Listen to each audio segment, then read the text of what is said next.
Bonjour à tous, mon nom est Martin Ouellette. Bienvenue au Bulletin des régions. Cette semaine, on va faire le point sur les actualités dans les régions de Lanaudière et du centre du Québec. Et on va également vous présenter des reportages qui proviennent de partout au Québec grâce à la collaboration des télévisions communautaires associées à Cogeco.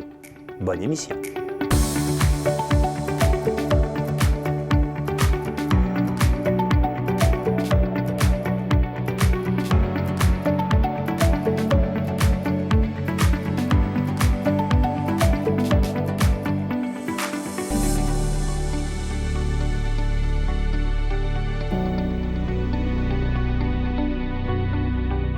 Au sommaire pour vous cette semaine.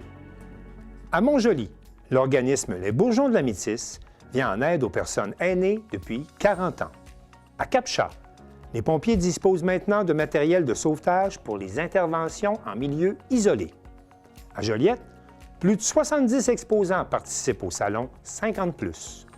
À New Carlisle, c'est la 4e édition du rendez-vous annuel myco-gastronomique. À Notre-Dame-du-Rosaire, la 9e édition de la course aux couleurs du Sud connaît un franc succès. À Vaudreuil, on célèbre Félix Leclerc avec un spectacle de Marie-Hélène Thibert. À Baie-Saint-Paul, lancement de la 9e édition du Festif à l'école qui présentera 26 artistes dans plus de 80 écoles partout au Québec. Mais pour commencer cette émission, faisons le point sur les dossiers d'actualité dans les régions de Lanaudière et du centre du Québec.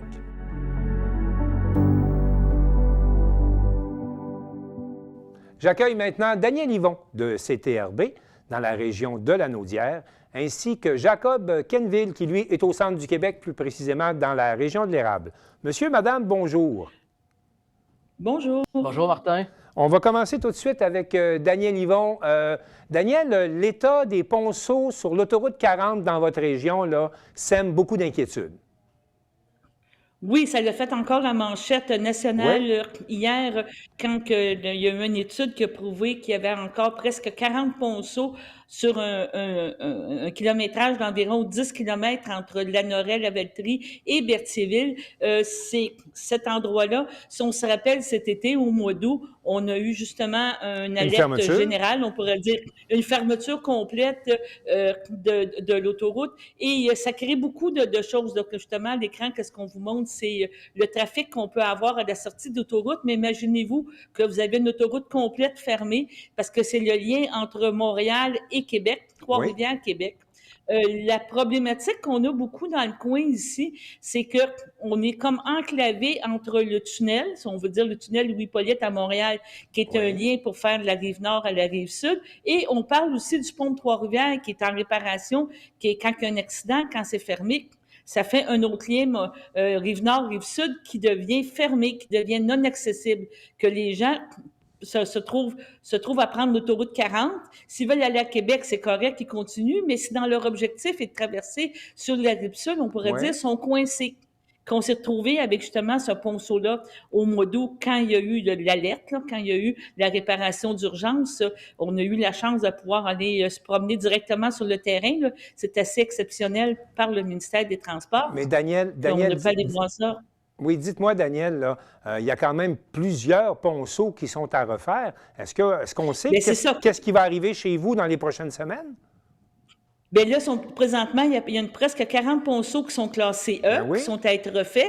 Bien, il faut avoir les sous ne sont pas faits. Il faut qu'il y ait de la planification. Et on a l'impression ici que c'est fait quand ça coupe, on le répare, puis quand on attend tout le temps la dernière seconde où on attend qu'il y ait des catastrophes pour faire cette réparation-là.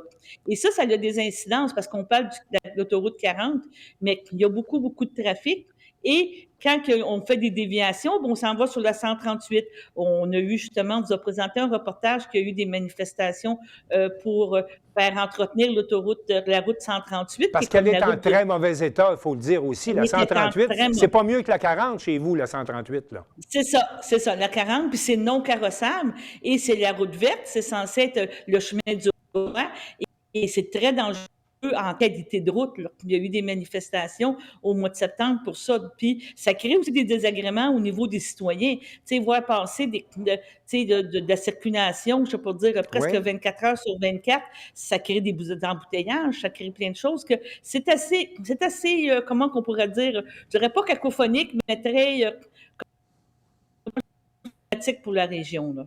On pourrait dire que le pire est à venir. Et non seulement vous avez des problèmes au niveau de la circulation routière, mais quand on regarde le traversier Sorel, Saint-Ignace de Loyola, ça va pas mieux non plus du côté du service de traversier.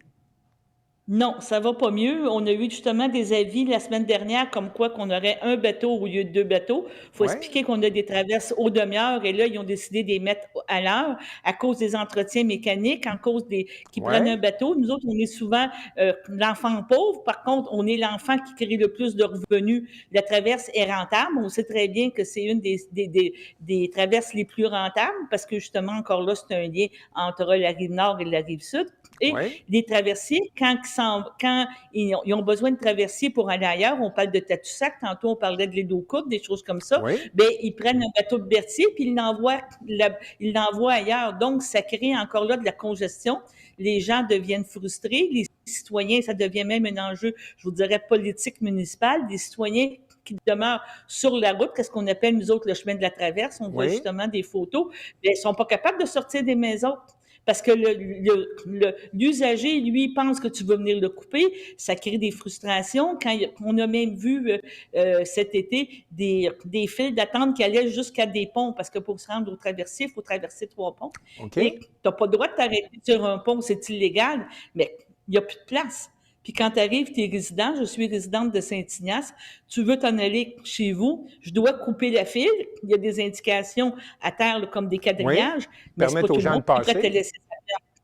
C'est ça, mais c'est pas tout le monde qui est prêt à laisser sa place, qui comprend pas que moi, je suis citoyen et que je veux, qu'il y a même une page Facebook, Arrêtons le chaos. Tu sais, c'est là, avec un bateau au lieu de 2 bateaux, ben, ça crée encore plus de chaos parce que il y a beaucoup de transports routiers, là, comme on dit, les 10 roues, des choses comme ça. On a une Oui. compagnie on pourrait dire environnementale, là, qui fait la collecte des déchets, OK. mais elle passe de Berthier, elle s'en va à Sorel, que ces camions de vidange, là, ils passent régulièrement, là, sont dans les priorités quand tu arrives au bateau, là, que si tu te retrouves avec 4-5 camions, 4-5 10 roues qui veulent traverser, ben toi, comme passager, tu ne penses pas, là, ils vont passer ces clients-là, là, parce qu'ils sont payants. Daniel, est-ce qu'on a des informations qui proviennent de la Société des traversiers du Québec sur votre situation? Est-ce qu'il y a des réactions officielles qui ont été données face à la situation que vous vivez? Ben, parce que je sais qu'un comité où justement il y a des gens de Saint-Ignace, il y a des OK? comités, il y a des rencontres avec la Société des traversiers du Québec, mais il n'y a rien qui bouge. Tu sais, ils ont fait un agrandissement Bon. de l'aire d'attente après la guérite, mais elle n'est pas utilisée. Justement, en plus, demain soir, il va y avoir une rencontre d'information parce qu'ils veulent refaire le quai. On Et parle de encore là, c'est jeudi sûr que ça 16 va... octobre, là. Demain soir, c'est C'est ça, jeudi 16 exactement. octobre, OK? Oui. C'est ça. Et qu'est-ce qu'on sait? C'est qu'il va sûrement avoir des protestations. C'est impossible qu'il n'y ait pas de ce sujet-là, que les gens soient fatigués, tannés. Ils n'investissent pas en termes de personnel, en termes d'efficacité.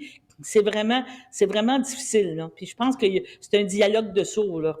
Alors, et pour ajouter Ils à veulent tout pas payer. ça, mais pour ajouter à tout ça, il y a des problèmes sur l'autoroute 40, il y a des problèmes avec les services de traversier. Puis là, on apprend également qu'avec le bas niveau d'eau dans le Saint-Laurent, il y a des problèmes au niveau de la circulation fluviale. C'est vraiment le trio parfait Bien, c'est chez ça. vous, là.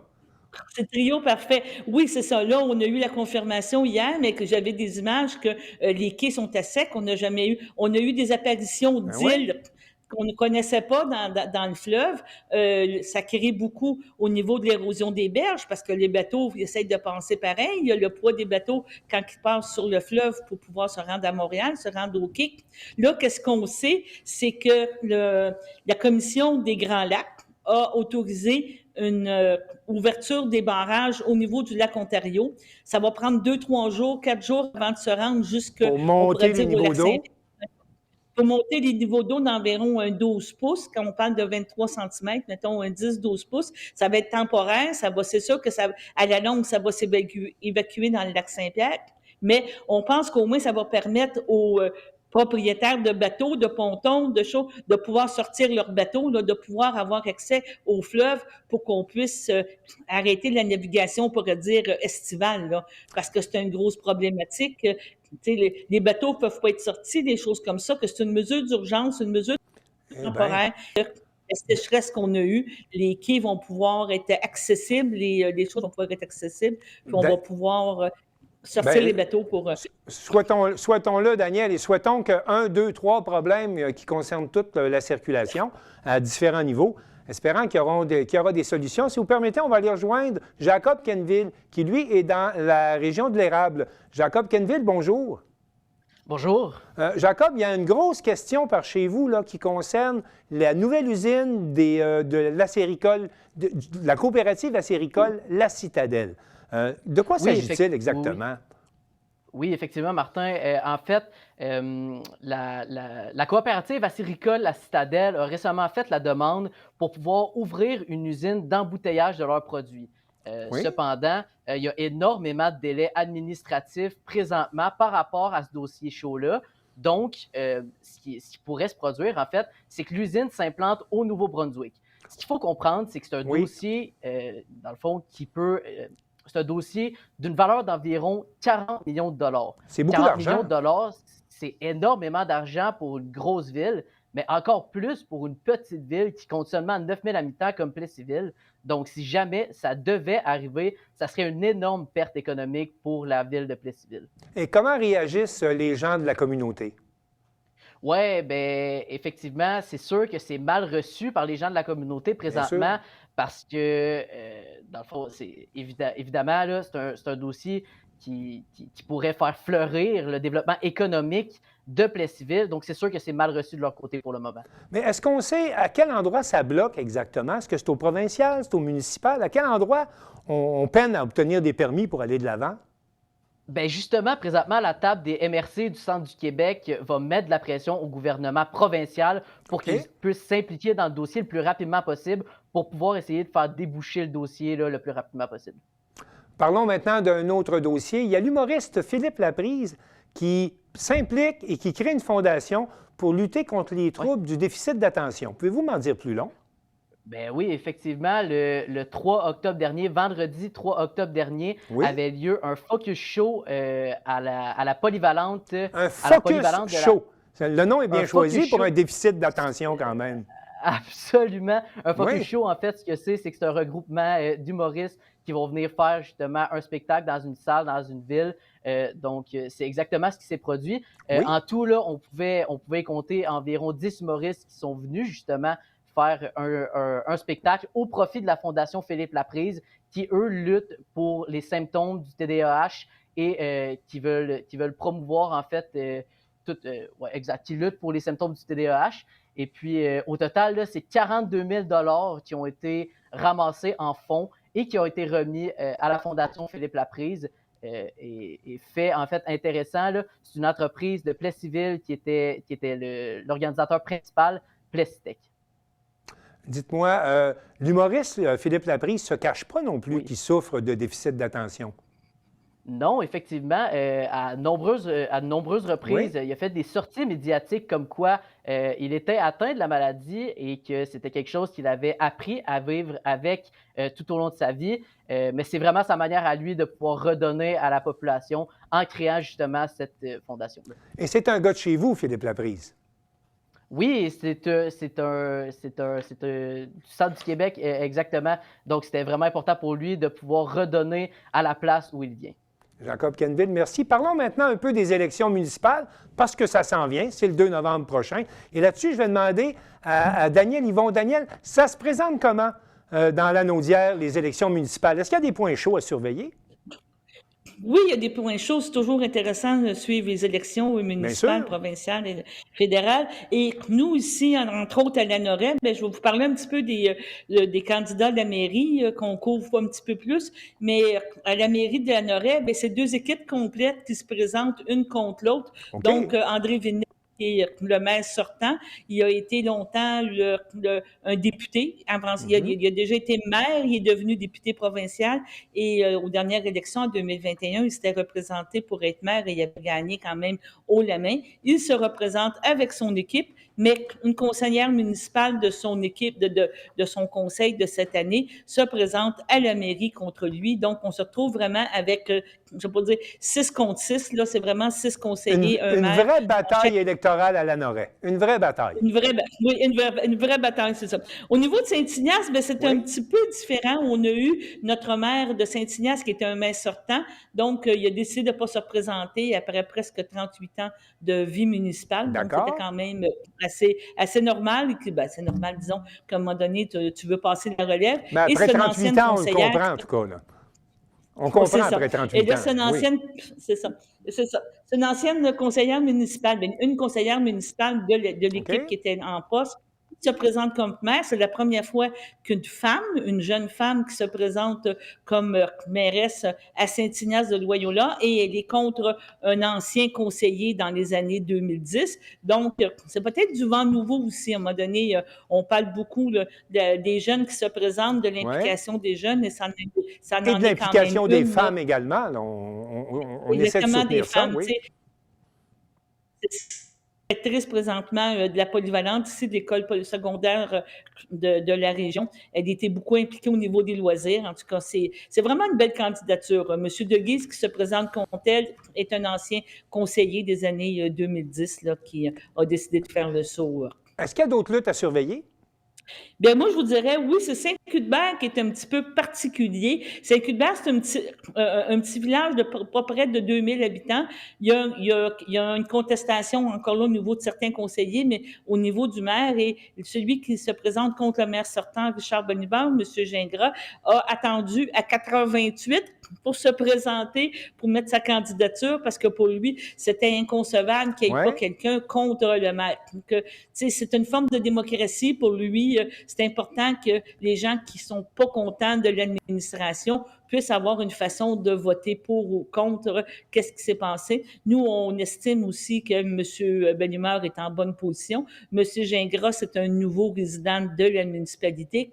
Il n'a aucune expérience en politique municipale. C'est son slogan, c'est « Occupez-vous de vos affaires », oui, mais il dit « Moi, je ne connais rien, je vais apprendre qu'est-ce que c'est bon, l'expérience versus l'inexpérience », disons, on pourrait dire ça. Mais ce qu'on comprend, c'est qu'il ne voulait pas que le maire soit élu par acclamation. C'est ça, exactement. Sa prémisse, c'était ça. Que c'est à suivre. Même dans cette municipalité-là, on parle de faire un gros débat. C'est encore en discussion avec 10 personnes un jeudi soir. Ça peut être un petit peu ardu. À un moment donné, il faut contester, il faut présenter, mais il faut avoir aussi quelque chose qui se fait dans le respect. On a été approché pour suivre ça, mais il y a 10 candidats. Là, si on parle de tous les conseillers plus le maire qui se présente, ça fait beaucoup de monde dans une soirée et on ne veut pas non plus que ça devienne une chicane, là, ça devienne une bataille. Oui, une véritable foire d'empoigne. C'est ça. Jacob Quenneville, de votre côté, là, comment ça se présente les élections municipales dans le centre du Québec? Oui, dans le centre du Québec, donc il va y avoir une course à la mairie dans 4 municipalités au total. Donc, à Plessisville, il va y avoir un duel entre Marc Gendron et puis Marc Morin. À Princeville, c'est le maire sortant, Gilles Fortier, qui, lui, va affronter Raphaël Guérard et un participant de dernière minute, Martin Sévigny. Et fait intéressant, à Princeville, c'est la première fois en 20 ans qu'il y aura une course à la mairie. Bon. Donc, à Saint-Ferdinand également, le maire Yves Charlebois, là, lui, est opposé à Jean Bernier et à Audrey Ouellette. Et à Sainte-Sophie d'Halifax, le maire sortant, Christian Daigle, lui, est défié par Billy Dubois. De votre côté, Daniel, est-ce que dans la Naudière, il y a beaucoup d'élus par acclamation? Oui, il y a quand même eu des élus par acclamation. On parle de l'île du Pas, qui était le maire Goyette, qui a bien été connu parce qu'on a parlé justement de zones inondables. Il est rendu presque un porte-parole. Je m'en ai dit aussi bon que tu es scientifique quand on parle de déterminer les zones inondables. On a fait beaucoup de reportages avec lui. Et Alain a été réélu par acclamation et c'est son deuxième mandat. Et au niveau de Sainte-Geneviève, c'est un vieux routier, Robert Puffal, qui a été conseiller et ça va être son deuxième mandat comme maire qui a été réélu sans opposition.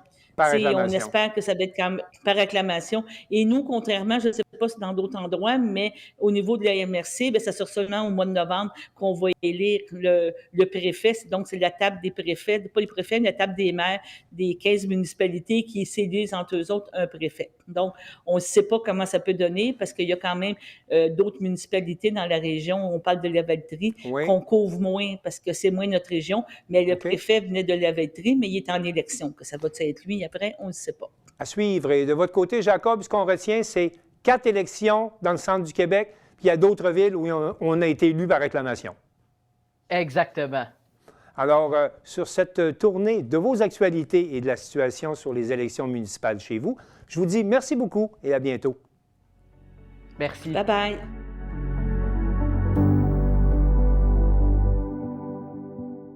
À Montjoly, l'organisme Les Bourgeons de la Métisse aide depuis 40 ans les personnes aînées ainsi que les personnes en perte d'autonomie à demeurer dans leur domicile. Marc Després, de la télévision de la Métisse, nous en dit plus long. Alors, les Bourgeons de la Métisse qui célèbrent un beau 40e anniversaire. On a vu une belle panoplie de gens qui ont accepté l'invitation. Donc, sûrement que ça fait plaisir. Ça fait vraiment plaisir. Quand on organise ça, on n'a pas toujours le pouls de qui peut venir puis qui va venir. Mais on voit l'importance que les Bourgeons de la Métisse ont dans notre belle région. Et à ce moment-là, peut-être pour les gens à la maison, les Bourgeons de la Métisse, on fait quoi exactement? Dans le fond, c'est une entreprise d'économie sociale en aide à domicile, donc une ESAD. Nous, on fait de l'entretien ménager, préparation de repas, on fait des commissions pour la clientèle. On offre aussi le service de préparation de repas, comme je l'ai dit, de soins d'hygiène. Donc, c'est des services des clients qui sont référés par le CIS de la Métisse. Puis, eux autres, ils nous achètent des services de soins. Donc, nos employés qui sont formés pour donner les soins vont aller accompagner les gens pour leur hygiène personnelle. Ça va être surtout de l'assistance à la personne. Donc, on s'assure que la personne ne chute pas, mais qu'elle est assez autonome pour entrer dans le bain ou dans la douche. Puis, on va l'aider pour faire les parties non atteignables, les cheveux, le dos, les jambes. On va l'aider aussi à l'habillement. Et le tout en réussissant à faire cela à des prix vraiment très bas pour que ce soit accessible à tout le monde. Oui, dans le fond, nous, on est subventionné par une subvention de la Régie de l'assurance maladie du Québec. Eux vont évaluer, quand on va faire la demande pour le client, vont évaluer le coût de service selon les revenus familiaux total. Donc, si c'est un couple, ils vont prendre les 2 revenus. Puis nous, avec ça, on a un coût de service initial. On soustrait cette subvention-là. Donc, c'est des prix moindres pour ces personnes-là. Et à ce moment-là, donc, on a vu plusieurs personnes qui ont pris la parole. Donc, sûrement de voir que tous ceux-là ont des bons mots. Et souvent, ce sont des personnes qui ont même travaillé avant, qui maintenant s'impliquent. Oui, exactement. Je pense qu'on est vraiment des bons employeurs. Du moins, je le crois. Donc oui, j'ai un CA magnifique. J'ai 3 anciens employés. J'ai 3 personnes qui reçoivent les services même des Bourgeons de la Métisse. Ils sont au courant de l'organisme parce qu'ils ont travaillé pour. Fait que c'est un plus pour un organisme comme nous d'avoir des gens qui ont connu le terrain pour pouvoir poursuivre la mission. Et les élus qui ont pris le temps de remercier le président, entre autres, en lui remettant une plaque. Il y a d'autres plaques qui seront remis aujourd'hui. Oui, dans le fond, nous, moi, je suis directeur général depuis 3 ans, malgré que ça fait 28 ans que je suis ici au Bourgeons de la Métisse. J'ai été adjoint pendant l'autre période. Donc, pour souligner 34 ans de service de l'ancienne directrice, Mme Diane Vaillancourt, on a pensé lui faire une petite surprise en lui préparant un petit spécial, une plaque commémorative pour ces 34 années passées ici. Parce que, s'impliquer, exister pendant 40 ans, on passe par toutes sortes de phases. Oui. Des transformations, des annonces, des pandémies même, on a tout connu. Mais c'est la beauté de notre entreprise. On a su s'adapter. Vous savez, le jour où M. Legault a annoncé que tout le monde arrêtait de travailler, mais ça nous a touchés aussi.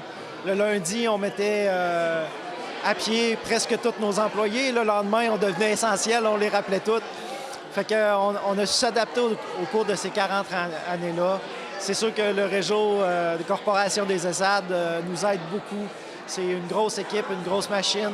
On est une centaine d'entreprises économiques sociales au Québec. Puis ils ont une équipe formidable. Ils sont toujours là pour nous soutenir. Et il y a combien d'employés et pour combien de personnes ou utilisateurs présents? Présentement, on est autour de 48 employés, 550 clients environ pour 40 000 heures de service par année.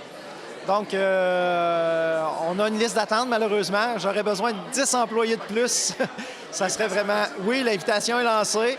Puis j'en profite aussi pour vous dire qu'on a une demi-journée porte ouverte jeudi, le 2 octobre, ici à nos locaux, de 13h à 16h. Fait que ceux qui veulent venir nous découvrir qui on est, parler avec l'équipe ici en place ou simplement venir prendre un petit café et une petite galette, on va être là pour les accueillir.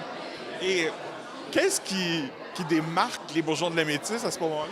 C'est les employés, les aides à domicile sont exceptionnels. J'ai pas d'autres mots. Ici, nous, on s'efforce de trouver les meilleurs matchs pour tous nos clients. On rencontre nos clients éventuellement, puis on sait, à force de leur parler à toutes les semaines, on les découvre. Fait qu'on sait un peu quel employé matcherait le plus avec la clientèle. Mais aussi, c'est la formation. On forme nos employés. Ils ont de l'empathie. C'est pas donné à tout le monde d'aider les autres. De faire de l'entretien ménager 5 jours semaine, c'est pas de quoi qui est facile non plus. Mais on fait tous nos efforts pour les former, les préparer et les encourager. On agit quasiment comme des psychiatres ici. Ils peuvent venir nous voir, nous rencontrer, discuter avec nous autres. On est super compréhensifs. On a beaucoup de mamans monoparentales qui travaillent pour nous aussi. On gère les absences pour maladies d'enfants. Et on est très adaptatifs. Est-ce que ça prend un âge minimum à ce moment-là pour pouvoir bénéficier des services des bourgeons? Ici, c'est sûr que notre mission, à 87 on dessert les 65 ans et plus. Pour les moins de 65 ans, il faut avoir une référence du 6. Il faut avoir un problème de santé majeur. Mais sinon, toute personne de 65 ans et plus, puis je les encourage à faire le pas déjà, même s'ils ne ressentent pas le besoin, pour du moins être sur la liste d'attente là, qui peut prendre de 6 mois à 1 an avant d'avoir des services. Fait que si on ne peut pas attendre d'être malade, c'est ça que je dis à tout le monde. Attendez pas de plus être capable de faire votre entretien ménager pour demander les services parce que vous ne pourrez pas nécessairement les avoir tout de suite. Donc, on dit un gros merci, donc, 1, à vos employés et 2, à votre clientèle aussi. Oui. Une clientèle merveilleuse, une région magnifique. Puis j'encourage tout le monde qui aimerait donner à ces gens-là à venir postuler pour un poste d'aide à domicile. Et qu'est-ce qu'on se souhaite pour les 40 prochaines années? Plus d'emplois, plus d'employés. C'est le nerf de la guerre, oui. Comme partout. Oui. Bien, merci. Merci.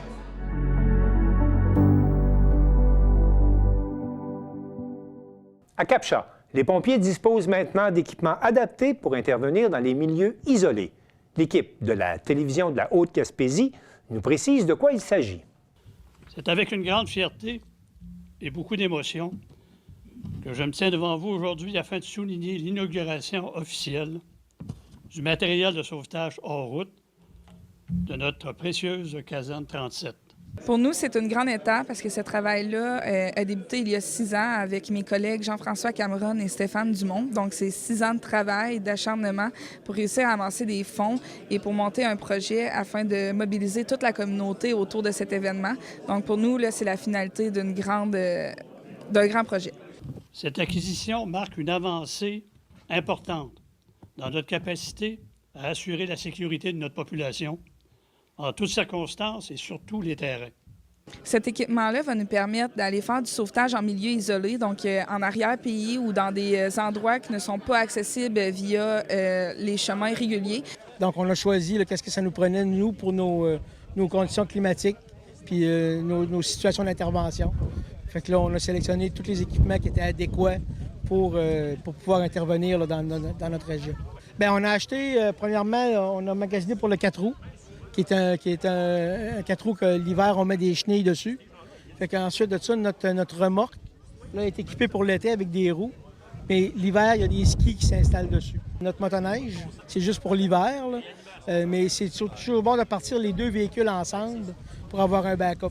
Des fois, il pourrait arriver que le 4 roues n'est pas capable de traîner la remorque, puis on pourrait le changer pour le mettre sur le skidoo là, sur place. Bien, la remorque, premièrement, elle nous sert à amener tout notre équipement. Donc, tout est à bord. On arrive sur place, on sort les équipements, puis la remorque devient notre PC, notre poste de commandement. Donc, à l'intérieur, il y a des tables génératrices. On peut avoir du café, on va se chauffer, on va s'éclairer. Puis c'est là que les décisions puis les stratégies vont s'établir là, sur place. Le bateau, c'est le UMA 17. C'est un bateau qui est fait au Québec. Celui-là, on peut le déplacer sur les glaces aussi. Donc, il est conçu pour ça. À ce moment-là, quand on va embarquer sur les glaces, on va s'installer 4 sauveteurs à bord, puis on va le pousser là, comme une trottinette un peu, là, puis on va s'en servir pour rester sécuritaire. On va s'ancrer dessus. Puis ensuite de ça, quand on retombe dans l'eau, bien, on rembarque, puis on part avec le moteur. Donc ça va nous permettre d'intervenir 4 saisons en toute situation. Alors, l'implication, c'est quand ils sont venus me voir et me dire « Hey, on a fondé une association des pompiers. On veut ramasser des sous pour acheter l'équipement, vous aider à la ville à acheter l'équipement. On pourrait faire ça en partenariat parce que financièrement, la ville de Cap-Chat a une limite. Alors, nous autres, on a embarqué là-dedans, on nous a donné une lettre d'appui et là, le projet a commencé. Et ça a commencé assez rapidement. Ils ont commencé par aller voir des commerçants. Ils ont eu l'appui des commerçants. Ils ont eu des sous donnés par les commerçants et les gens de la municipalité. Il y a eu des activités, des soupers, des dîners, comme il disait tout à l'heure. Et là, les gens, à ma grande surprise, ils ont embarqué 100 000 $ là-dedans. Et là, ils ont commencé à ramasser des sous. Et là, ça a grossi, ça a grossi. Ils ont fait l'acquisition d'équipements. Ils ont suivi des formations. Au début, on n'avait pas d'agents préventionnistes. On a engagé un à la demande des gens de la caserne 37. Ce jeune homme-là est allé se faire former, il est retourné à l'école, il a eu sa formation, il a été accrédité il n'y a pas longtemps. Alors, on peut dire que la caserne 37 de Cap-Chat est en pleine effervescence, puis dans le fait de commencer, c'est le début. La suite, bien là, c'est ça fait construire une nouvelle caserne pour accueillir tous ces équipements-là, plus sécuritaires. Alors, il y a un projet qui sort en septembre. Alors, on va appliquer là-dessus, espérant que le gouvernement va nous aider là-dedans. Après tous ces mois de travail, nous avons donc réussi à amasser un montant total de 90 000 $ en 1 an et demi. Ce montant représente 84 du montant total du projet, ce qui est, selon nous, incroyable pour une petite communauté comme la nôtre. Nous souhaitons donc prendre le temps de remercier chacun des partenaires du projet, un par un. Afin de reconnaître votre implication, nous avons l'honneur de vous dévoiler l'affiche de remerciements qui sera exposée en 2 exemplaires, soit une ici même à l'Hôtel de Ville, ainsi qu'une à la halte routière de Cap-Chat, pour marquer cette preuve de solidarité à tout jamais. C'est un événement extrêmement spécial au niveau de l'association, au niveau du service incendie de la ville de Cap-Chat, avec tous ces nouveaux équipements-là, donc qui vont augmenter l'offre de service pour le sauvetage en milieu isolé. Donc, effectivement, c'est une grande journée là, pour la communauté de Cap-Chat. On met beaucoup d'efforts là, donc, dans le recrutement de nos pompiers. Et aussi, on a beaucoup remarqué de jeunes là, entre 18 et 30 ans là, qui s'établissent dans la région puis qui viennent nous voir au service incendie et voient aussi donc, tous les nouveaux équipements, tout ça. Donc, c'est un grand pouvoir d'attraction là, pour notre service incendie. Ça va aussi augmenter donc, le niveau de sécurité, je pense, à nos citoyens et tous les gens qui pratiquent des sports comme le VTT, la motoneige ou le ski, ou même les gens personnellement dans leur chalet ou les choses. Donc, ils arrivent des fois des petits problèmes de santé ou des petits accidents ou des avaries. Bien, nous, ça nous permet à ce moment-là d'être de plus efficace et plus rapide à intervenir avec des équipements à la fine pointe. Parce que dans le fond, notre but de tout ça, nous, c'est de faire la coordination avec nos différents partenaires qui sont la Sûreté du Québec et les ambulanciers. Amener les ambulanciers rapidement à la victime et après ça, de ramener cette victime-là le plus rapidement à l'ambulance de façon sécuritaire et qu'il soit transporté rapidement au centre hospitalier. Ce que nous célébrons aujourd'hui, c'est plus que des équipements de travail. C'est un exemple inspirant de ce que nous sommes capables d'accomplir ensemble.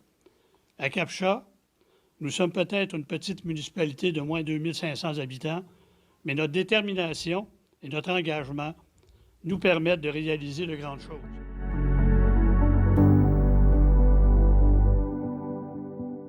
Danny Bérubé de CTB-TV était au salon 50+ à Joliette, où il a rencontré, entre autres, Marie-Josée Taillefer.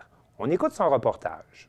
Les 26 et 27 septembre dernier, les Galeries Joliette ont accueilli le salon 50+. Plus de 70 exposants étaient réunis afin de présenter une variété de produits et services destinés aux visiteurs.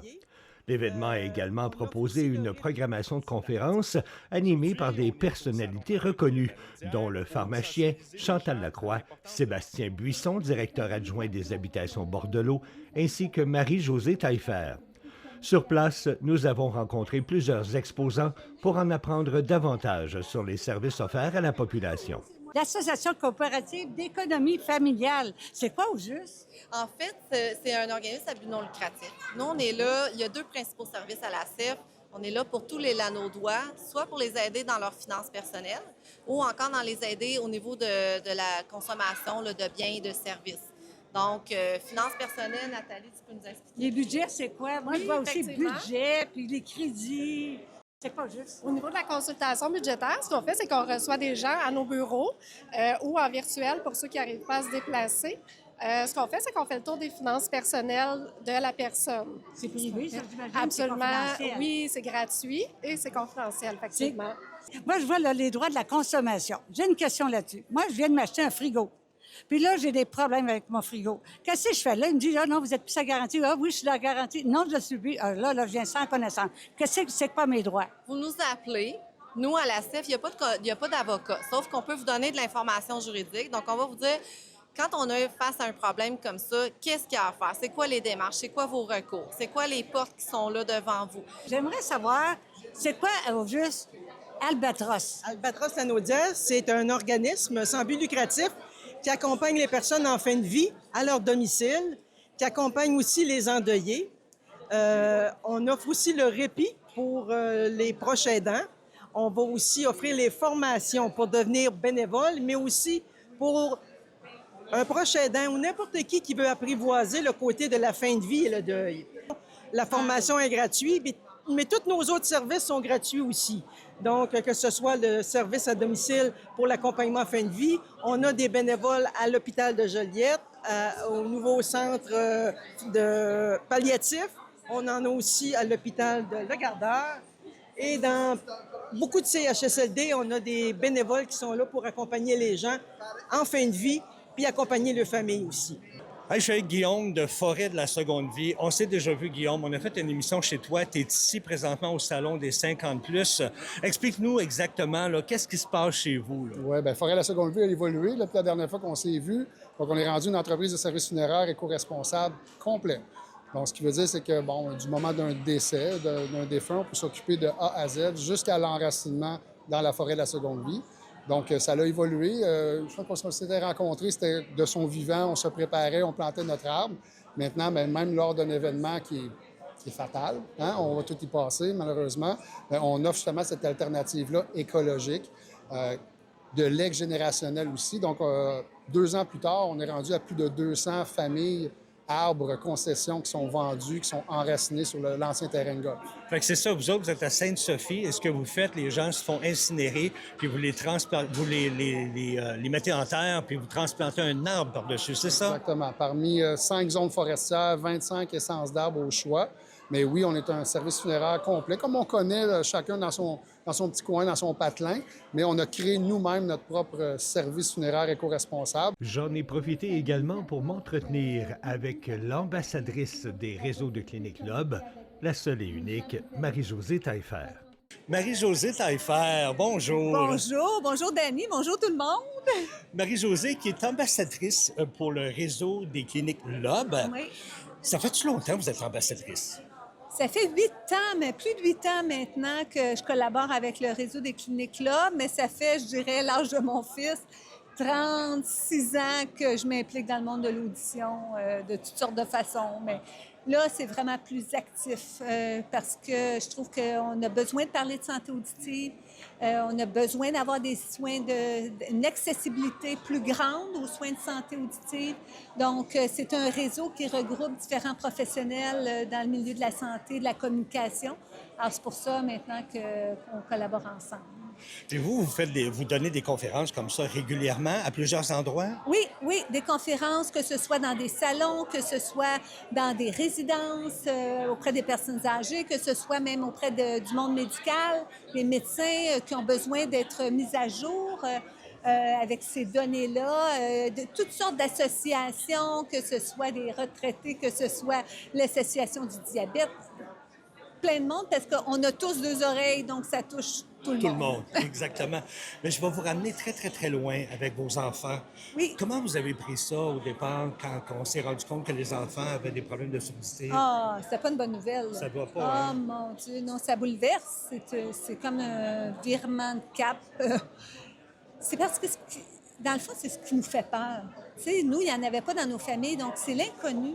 Puis même encore aujourd'hui, je remarque que l'audition, on ne connaît pas ça tant que ça. C'est pas un sens, on n'est pas porté vraiment... on valorise beaucoup les yeux. Puis on dirait qu'il faudrait porter la même attention sur nos oreilles, mais les oreilles, ça marche tellement bien, ça paraît pas que souvent on oublie ce sens-là. Donc, nous, quand ça nous a frappés, c'est sûr que ça nous a bouleversés, mais ça n'a pas été long qu'on s'est dit, ben là, c'est notre réalité. Les manches, puis vraiment. Parce qu'on leur rend pas service. Ils ont un handicap, mais si on les handicape davantage en n'acceptant pas la situation, on n'avance pas personne. Fait que René et moi, on s'est dit, ben on va tout faire pour les aider. Puis c'est là que le début, puis c'est là que tu commences à voir la lumière au bout du tunnel, parce que tu vas chercher de l'aide avec des gens qui connaissent ça. Écoutez, on voit par votre famille qu'on peut être tout à fait normal, même si on a des problèmes de surdité. Exactement. Hein? C'est ça qu'on ne sait pas au début. C'est ça qui nous fait peur. Puis même quand on a une petite surdité, on est porté à grossir la situation. On dit, oh mon Dieu, je suis en train de devenir sourde, qu'est-ce qui m'arrive? Mais il y a des solutions aujourd'hui. Puis c'est ça qu'on ne sait pas. Puis il faudrait qu'on nous le dise. Et en terminant, quel conseil donneriez-vous aux gens pour le soin de nos oreilles, justement? 2 choses. Oui. Prévenir, guérir.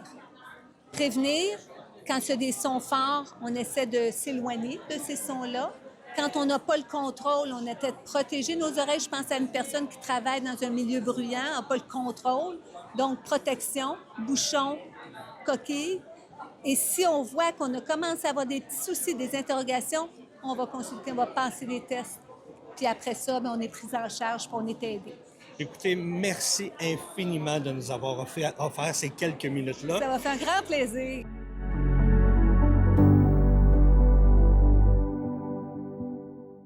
Il n'est pas rare que l'on associe champignons et gastronomie, et c'est notamment le cas à New Carlisle, où s'est déroulée la 4e édition du Salon mycogastronomique, nous rapporte Simon Thériault de Télévague.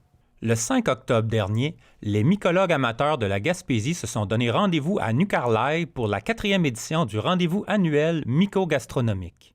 Jessica Gauvin, présidente de la Société Myco-Nouveau-Brunswick, y était à titre de spécialiste invité, apportant son expérience précieuse à l'événement. J'aide avec regarder les champignons et de les mettre dans les groupes.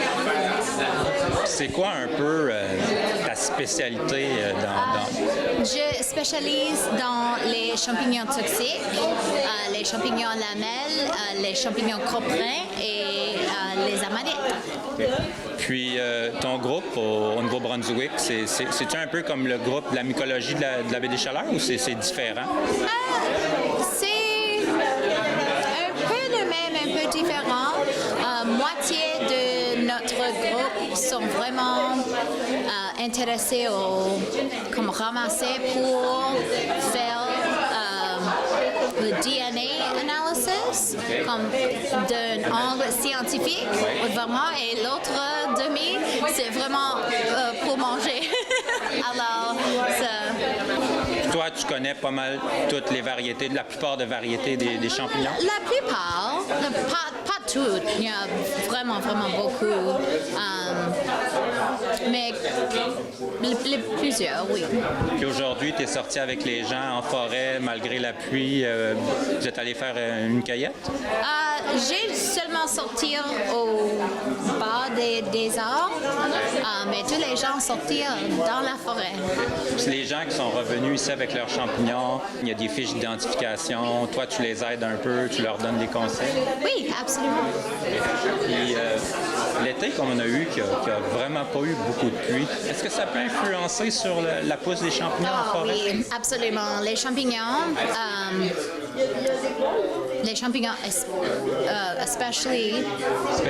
spécialement les champignons qui poussent dans le terre, besoin de beaucoup d'eau. Les champignons sont 90% l'eau, alors si ça pluie pas, les champignons n'ont pas de l'eau de faire des fruits. Est-ce que tu es souvent invité à ce genre d'événement-là dans la baie des Chaleurs? Ceci, c'est ma 3e année. 3e année? Yeah, bon, j'aime beaucoup. Bon, ben c'est bien, j'imagine tu vas revenir à la prochaine. Je suis hâte, oui. Qui dit rendez-vous mycogastronomique dit chef invité pour faire déguster des bouchées à base de champignons sauvages comestibles. J'ai rencontré Sylvain Sainte-Croix, chef propriétaire du Jack Crusoe Bistrot Traiteur Rural. C'est un resto qui est spécial, qui est vraiment basé sur les poissons grillés et les viandes braisées, tout emballé sous vide. Puis aujourd'hui, tu as une invitation spéciale.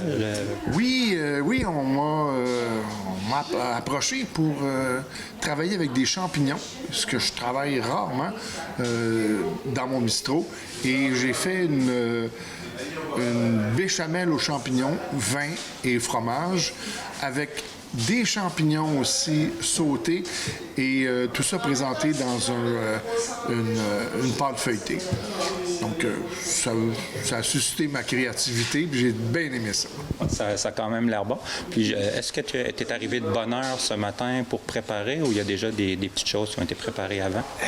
Je vais t'avouer que je me suis levé à 4h30 ce matin. J'ai fait ma béchamel, mais mes pâtes feuilletées étaient déjà faites et puis mes champignons déjà sautés.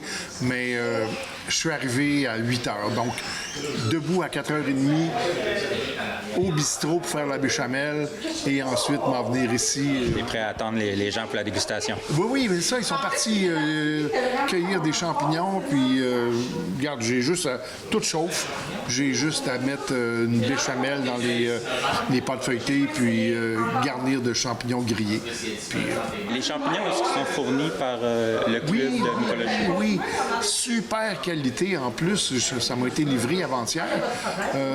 Belle présentation, des belles boîtes aérées, top qualité. Mais le gars s'appelle Mathieu, il est génial. Très, très beau produit. Moi, j'ai capoté sur la grosseur des champignons puis sur la qualité, la fermeté. Fait que, moi, je recommande ça d'emblée. Ah, c'est super, les gens ils commencent à arriver, fait que j'imagine que ça va être bientôt pour la dégustation. Tout est chaud. Je vais laisser les gens décanter un petit peu, là, comme je fais dans mon resto aussi. Moi, la restauration, j'écoute beaucoup.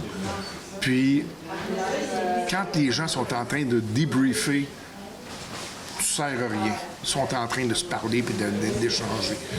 Quand l'atmosphère commence à baisser, là, c'est un signe, t'écoutes, puis là, c'est le temps. OK, là, ils n'ont plus rien à se dire. Donc, c'est le temps de se servir à manger.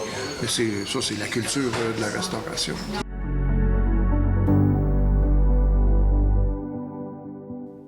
La 9e édition de la course aux couleurs du Sud, qui s'est déroulée à Notre-Dame-du-Rosaire, a permis d'amasser des fonds pour soutenir la santé mentale des jeunes, nous rapporte Mario Lacombe de CEMA TV. Samedi, sous un beau soleil et un paysage automnal féerique, se déroulait la course aux couleurs du Sud à Notre-Dame-du-Rosaire. Madame Lisanne Tanguay du Centre d'aide familiale de Montmagny nous en parle. En fait, la course aux couleurs, elle est là pour permettre aux gens de, premièrement, se regrouper, se rassembler autour d'un événement qu'on veut festif, accessible, familial, mais aussi agréable et, je vous dirais, avec une notion en nature. Madame Tanguay nous explique maintenant comment seront réparties les sommes d'argent recueillies durant cette journée. En fait, cette année, le comité organisateur a décidé que les sous serviraient à soutenir la santé mentale positive des jeunes et de sa communauté. Donc, ce qu'on souhaitait, c'était de rassembler des organismes qui ont comme vocation de soutenir la santé mentale dans le milieu. Donc, on a quelqu'un de Santé mentale Québec-Chaudière-Appalaches, on a quelqu'un du Trait d'Union aujourd'hui, on a aussi une intervenante de l'Ancre, on a le travailleur de rue de la CDC qui est présent. Et tous ces gens-là viennent pour parler de santé mentale positive avec les gens ici. Et l'argent qui va être amassé aujourd'hui, les surplus, les excédents, si on veut, vont être redistribués dans le milieu pour soutenir des activités qui permettent aux gens de se rassembler, un peu comme la course aux couleurs, dans un événement communautaire et pour permettre aux gens de tisser des liens, de développer des liens entre eux. En terminant, Mme Tanguay nous explique le fonctionnement de cette 9e édition de la course aux couleurs du Sud. Oui, en fait, on commence toujours par une période d'échauffement à 9h30 le matin. À 10h, on vient de le voir, a eu lieu le départ du 1 km. Puis ensuite, à 10h30, on va avoir le départ pour le 5 et le 10 km.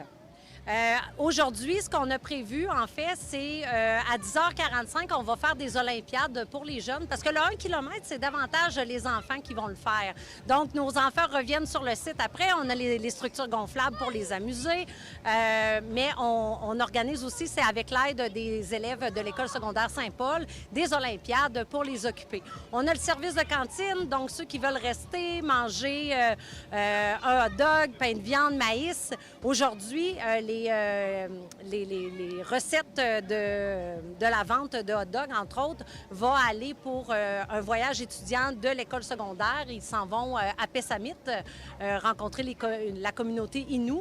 Donc, l'argent va servir aux jeunes pour ce voyage-là. Fait que c'est un peu ça. C'est très simple, en fait. C'est sûr que l'événement principal, c'est la course. Mais ce qu'on veut, c'est permettre aux gens de vivre une expérience positive, très simple, en communauté, en collectivité. Mario Lacombe à la course aux couleurs du Sud à Notre-Dame-du-Rosaire pour CEMA TV. Information.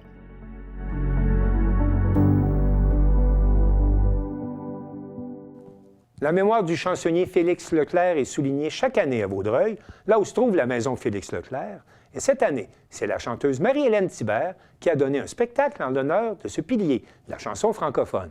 Un reportage de Claudel Boutin de C'est-Sûr.tv. L'événement du 2 août, Célébrons Félix, a rassemblé plusieurs générations autour d'un même attachement pour la langue, la culture et la mémoire collective. Dans le cadre de cet hommage, Marie-Hélène Thibert a offert un spectacle empreint d'émotion, soulignant avec brio ses 22 ans de carrière. Comment on sent de venir chanter, en fait, des chansons de Félix à la maison de Félix Leclerc?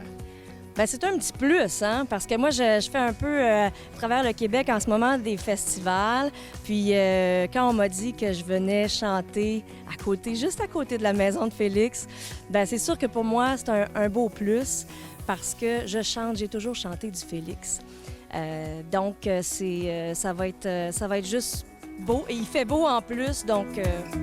Bien, à chaque année, hein, entre le 2 août, qui est son jour d'anniversaire de naissance, et le 8 août, malheureusement, sa date de décès, on essaie, c'est le week-end entre les deux, de célébrer Félix chaque année. Donc, dans les dernières années, on a eu des gens qui sont revenus chanter de ses chansons, d'autres qui sont venus des artistes francophones. L'an passé, on avait eu plus dans le poète avec David Goudreau. Et cette année, Marie-Hélène Thibert, qui vient, qui est quand même une artiste francophone que les gens ont découvert en 2003, Star Academy, donc qui est très connue du public et qui va aussi nous faire que 2 chansons de Félix Leclerc aujourd'hui. Donc, je pense que c'est un honneur de la recevoir cette année.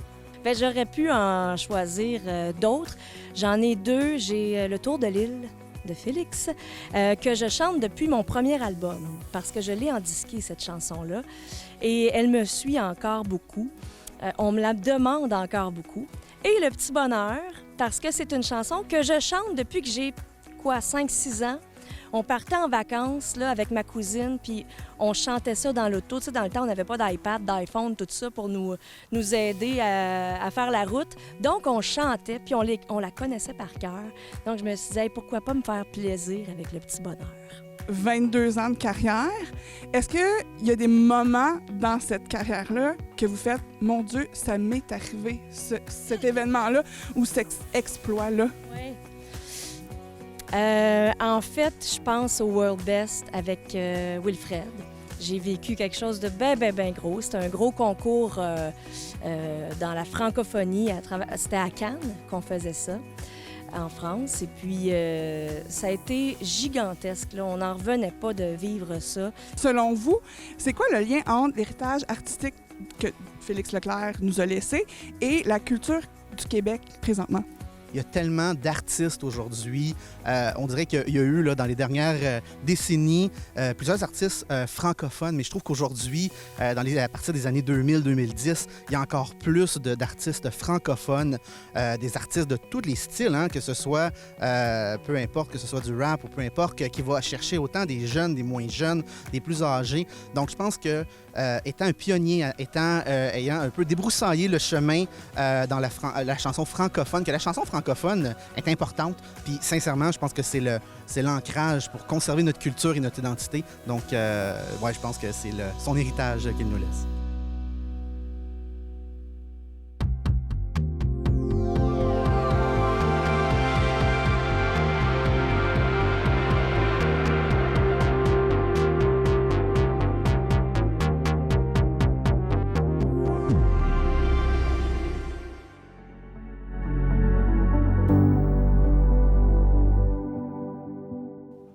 À Baie-Saint-Paul et partout au Québec, la 9e édition du Festif à l'école ira à la rencontre des écoliers dans pas moins de 16 régions administratives. Félix Chouinard, de TVCO, a rencontré l'organisateur en chef du Festif à l'école, Clément Turgeon. Le Festif à l'école s'apprête à connaître sa plus grosse année à vie. Pour sa 9e édition, le projet devrait visiter plus de 80 écoles à travers la province, tout en présentant 26 artistes. Un nouveau sommet pour le Festival École du Festif de Baie-Saint-Paul. On est là aujourd'hui pour parler du Festif à l'école, votre projet qui se déroule justement dans les écoles, puis qui cette année va connaître sa plus grosse année, si je ne me trompe pas. Oui, vraiment. Écoute, c'est notre 9e édition déjà, puis là, on se transporte là, partout au Québec. Tu sais, c'est pas la première fois qu'on fait une tournée un peu partout en province, mais là, on est vraiment, on va dans 16 régions administratives, plus de 80 écoles. Fait que, tu sais, le seul endroit où on va pas, c'est dans le nord du Québec, puis éventuellement, on aimerait aller dans ce coin-là aussi. Donc, c'est ça, c'est 26 artistes au total qui vont faire 28 tournées. C'est principalement grâce à un soutien financier de près de 950 000 $ octroyé par le gouvernement du Québec que le projet est en mesure de prendre une telle ampleur cette année. Le partenariat qui s'échelonne sur 3 ans permettra aux équipes du Festif à l'école de limiter à 275 $ le montant exigé aux écoles participantes, mais aussi de pouvoir se projeter dans le futur. Ce qui est super, là, dans le fond, nous, l'enjeu qu'on avait souvent, c'était qu'on n'avait pas de financement récurrent pour le Festival à l'école. Je réussissais à trouver du financement à dernière minute pendant l'été, puis là, il fallait confirmer les artistes avant la rentrée scolaire, mais là, on est capable de voir sur le moyen terme. Avez-vous eu peur à certains moments pour le Festival École avec le climat de coupure dans la culture et dans l'éducation? Quand même, je te dirais. Oui et non. En fait, je pense, tu sais, quand on sent qu'il y a quelque chose qui peut fonctionner, je pense, je me disais, on va finir par sensibiliser le gouvernement, puis ils vont embarquer. Je voyais, tu sais, je suis beaucoup la politique quand même, puis le financement et tout ça, puis je me disais qu'il y a quand même dans les priorités du gouvernement, la jeunesse est importante. Mais on a quand même, effectivement, là, on a lancé quelques cris d'alarme dans les 2 dernières années en disant, là, on a quelque chose, on tient quelque chose. Il nous manque juste un financement récurrent. On ne demande pas non plus la lune. On demande juste ce qu'on a besoin pour mener à terme le projet.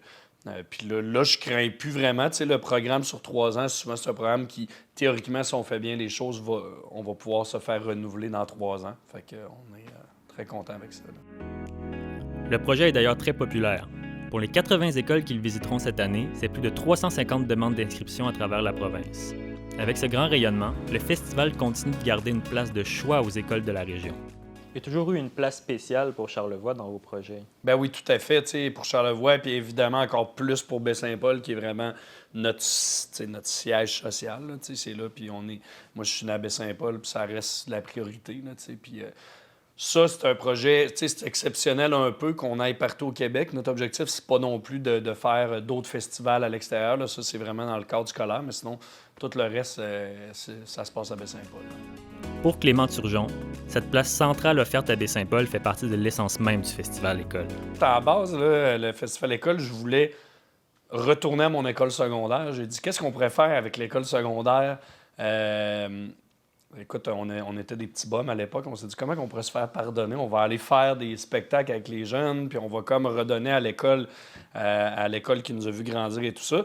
C'est parti juste de ça, puis c'était ça l'intention. Finalement, il y a eu commencé à avoir de l'intérêt dans Charlevoix, puis là, tranquillement, on s'est dit, OK, ben là, faisons-le partout, finalement.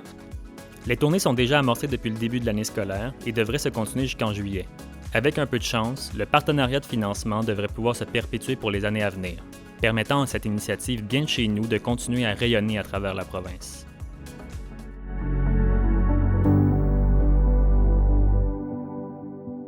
C'est tout pour le Bulletin des régions cette semaine. J'espère que cela vous a plu.